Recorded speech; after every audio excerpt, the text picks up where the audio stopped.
കൃഷ്ണ ഗുരുവായൂരപ്പ ശരണം. ഞാനിന്ന് നിങ്ങളുടെ മുന്നിൽ വരുന്നത് അന്നദാനത്തിനെ പറ്റി പറയാനാണ്. ഗുരുവായൂരപ്പൻ നമുക്ക് സുഭിക്ഷമായിട്ട് അന്നദാനം തരുന്നുണ്ട് അന്നലക്ഷ്മി ഹാളിൽ. അതിനെ പറ്റിയിട്ട് പലരും എന്നോട് സംശയം ചോദിച്ചു. അതിൻ്റെ പുറത്താണ് ഞാനിപ്പോൾ ഈ ഒരു വീഡിയോയുമായി നിങ്ങളുടെ മുന്നിൽ വരുന്നത്. കാരണം 3 നേരം അന്നദാനം ഉണ്ട് അവിടെ. അപ്പോൾ അത് കിട്ടാൻ മറ്റൊന്നും ചെയ്യേണ്ട.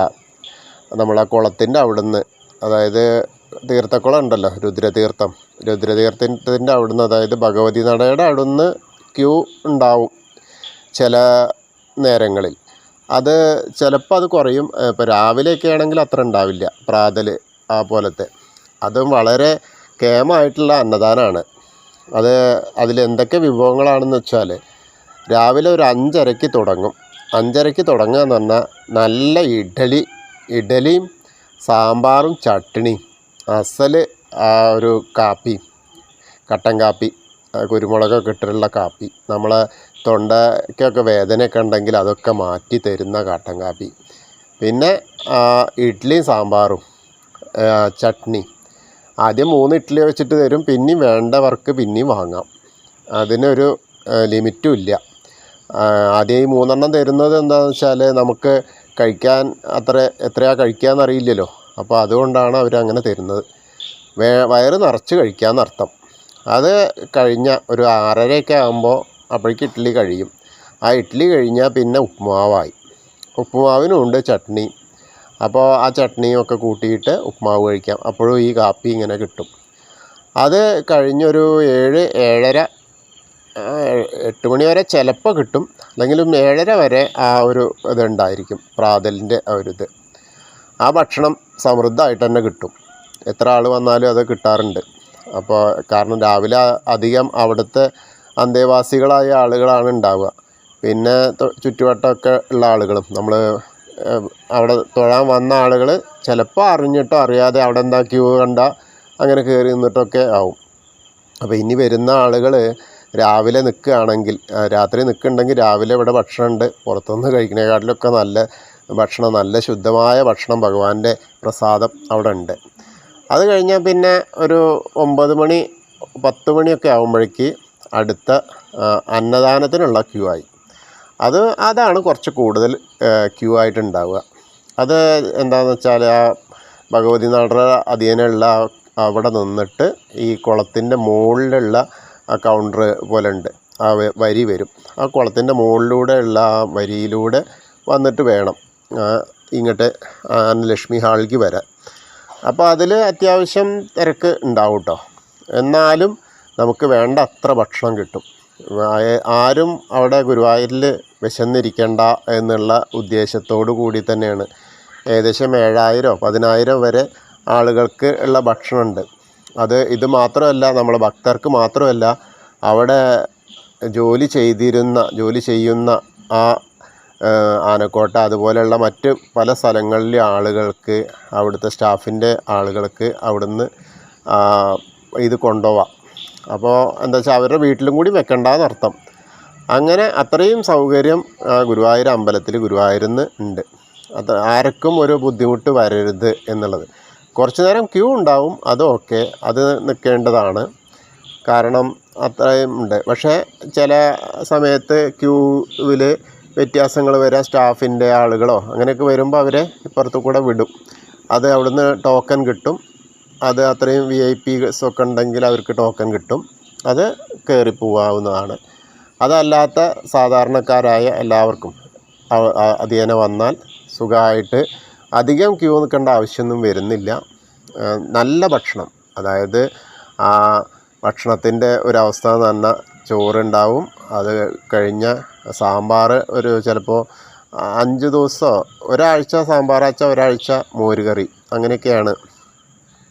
നല്ല സാമ്പാറായിരിക്കും. പിന്നെ മെഴുക്ക് പുരട്ടി, അതായത് കായേ അല്ലെങ്കിൽ ചേനേ ഒക്കെ ആയിട്ട്, പിന്നെ അച്ചാർ, പിന്നെ അവിയൽ, ചിലപ്പോൾ തോരനും, അത്രയൊക്കെ ആയിട്ടാണ് ഉച്ചയ്ക്ക് ഉണ്ടാവുക. അപ്പോൾ ആ വക എല്ലാ ഐറ്റംസോടും കൂടി ചില ദിവസം നമുക്ക് ഭാഗ്യമുണ്ടെങ്കിൽ ഗുരുവായൂരപ്പന് നേദിച്ച പാൽപ്പായസം കൂടിയും കിട്ടും. അതും ആദ്യത്തെ കുറച്ച് കഴിഞ്ഞിട്ടാണ് ആ ഉച്ചപൂജ കഴിഞ്ഞാൽ ആ നേദ്യം നേദ്യം ഉണ്ടാവും. ആ നേദ്യമൊക്കെ കഴിഞ്ഞാൽ അതും കൂടി വന്നിട്ടൊക്കെ കിട്ടും. അതേമാതിരി പിന്നീട് വരുന്നത് ചില സമയങ്ങളിൽ വൈകുന്നേരം, അത് ഉത്സവ സീസണിലൊക്കെ ഉണ്ടാവുക. വൈകുന്നേരം പിന്നെ ഒരു 4 മണി 5 മണിയാകുമ്പോൾ ഒരു ചായയും ചെറിയ പലഹാരം എന്തെങ്കിലുമൊക്കെ ഇട്ട് കൊടുക്കും, ഉപ്പുമാവോ എന്തെങ്കിലും. അത് എന്നും ഉള്ളതല്ല. അത് കഴിഞ്ഞാൽ പിന്നെ രാത്രി ഒരു 7 മണി 7:15 വീണ്ടും തുടങ്ങുകയായി ആ രാത്രി അന്നദാനം.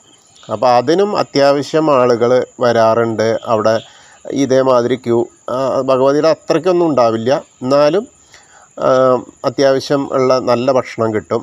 ആ ഭക്ഷണത്തിൽ വിഭവം കുറച്ച് കുറയും, എന്നാലും അത്യാവശ്യം നമുക്ക് കഴിക്കാനുള്ള ഭക്ഷണവും ഉണ്ടാവും.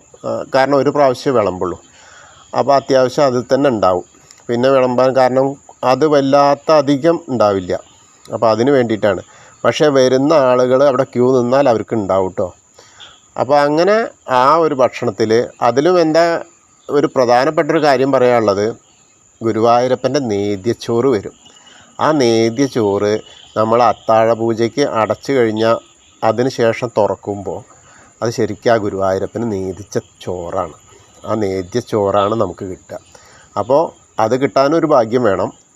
അല്ലെങ്കിൽ ആദ്യത്തെ സാധാരണ ഗുരുവായൂരപ്പൻ്റെ ചോറ് തന്നെ ആണെങ്കിൽ കൂടി നേദ്യിച്ചതല്ലാത്ത ആ ഒരു ചോറാണ് കിട്ടുക. ഗുരുവായൂരപ്പൻ്റെ അന്നദാനമാണ്, പക്ഷേ ഈ നേദ്യച്ചോറ് വരിക എന്ന് പറഞ്ഞാൽ അത് കഴിക്കാനൊരു ഭാഗ്യം വേണം. അത് രാത്രി കുറച്ച് വൈകിട്ടൊക്കെ തന്നെയാണ് കിട്ടുക. 7:30 8 മണിക്ക് കഴിഞ്ഞിട്ടാവും ചിലപ്പോൾ അത് കൊണ്ടുവരിക. അത്താഴപൂജ കഴിഞ്ഞതിന് ശേഷമാണ് അത് കൊണ്ടുവരുള്ളൂ കേട്ടോ. അപ്പോൾ അത് കഴിക്കാനൊക്കെ ശ്രമിക്കുക. അപ്പോൾ എന്താ ഉള്ളൂ വെച്ചാൽ, ഗുരുവായൂർ വന്നാൽ ഭക്ഷണത്തിന് യാതൊരു ബുദ്ധിമുട്ടും ഇല്ല ഗുരുവായൂരപ്പൻ്റെ അടുത്ത് എന്നാണ് പറയാൻ ഉദ്ദേശിച്ചത്.